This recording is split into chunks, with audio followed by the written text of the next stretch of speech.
My parents and I had went to church, and it was the next day was a school day. So I'm assuming whether it was a Wednesday or Sunday night, I can't really recall. I just know for a fact that it was a school day the next day.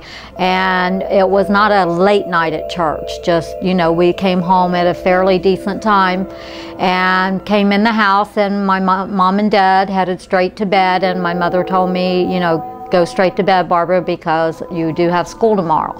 And I remember, you know, kind of telling behind them, and I walked into my bedroom and I put my hand on my blouse to unbutton it, and I had a funny feeling, and when I turned around and looked out the window, there was someone staring in the window at me, a really white face. It was strange. What I can remember is totally white, and the only thing I could rationalize was that that had to be an awfully thick stocking pulled over someone's face awfully tight, because it appeared to have features that were not necessarily distorted, if that makes any sense. I was quite confused. I could see very dark eyes, and it left me feeling really strange. And my immediate response while this is going through my mind is I started screaming. My mom jumped up.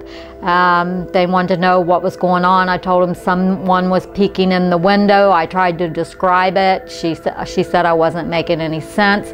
I would not settle back down. I insisted my father go outside and look around. He obliged me because I was hysterical, and he went out there, and he came back in, and he said there was nothing there for anyone to stand on. So he kept saying, "Are you sure someone was looking in the window?" There was not anything there for them to stand on. And of course I was positive. What I saw was from about below the chin up. So I was just terrified, and I made him look behind the house. I made him look everywhere, even downstairs. I made him look everywhere. Okay. And they kind of complained to me for waking them up, and I kept saying, "What do you mean I woke you up? You just went to bed. I just walked in the room."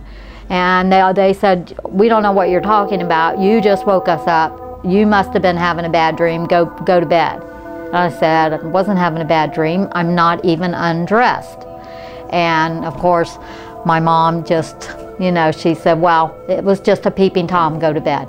And she brushed it off and went to bed. I never even thought to look at a clock, because I had never heard of anything like this. Actually, I never heard of anything like this till a few years back when I was watching some kind of special on television about abductions and the time thing, and I just sat there kind of frozen, because that's the first time I really realized that there was a possibility of missing time for myself. Yeah, I just always just brushed it off, because my mom insisted it was a peeping Tom, and that I was just, you know, overwrought and exaggerating.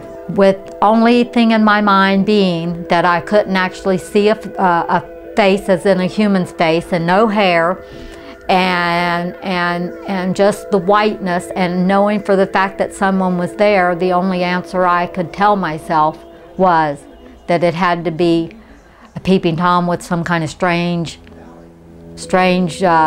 nylons that I had never heard of over his face or something, distorting his features. And you know, that was the explanation I told myself, because that was the best I could deal with,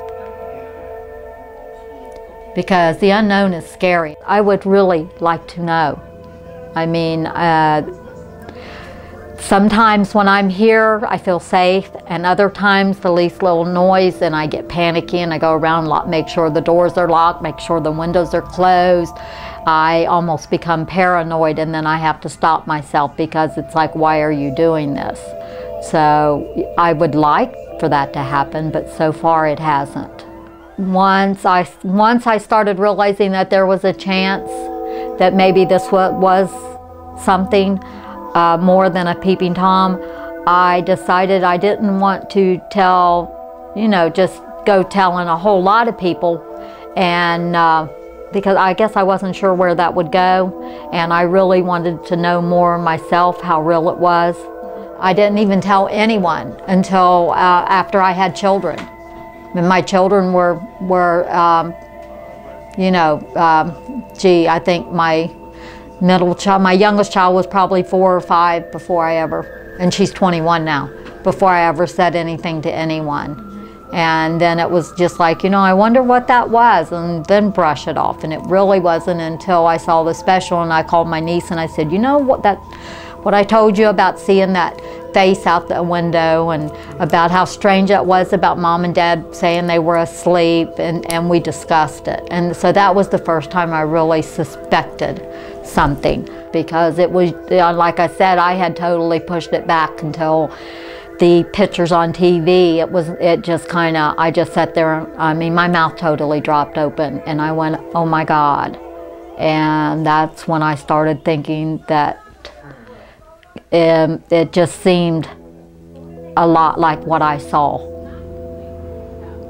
It is really difficult, I'm gonna say. And there was no hair. I didn't see hair, not even through the scar, I thought it was a nylon, but not even through that. I could not see any hair. I do remember that. I know it was a total frontal view. I mean, I can remember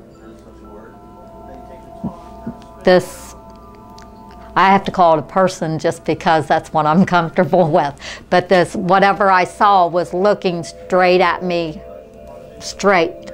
You know, there wasn't like a side view or anything. I remember that. Part of me is like, no, you don't want to know. You don't want to know. Just, ignorance is bliss. But then the other part is, I feel I have to know. You know, I need these questions answered for myself.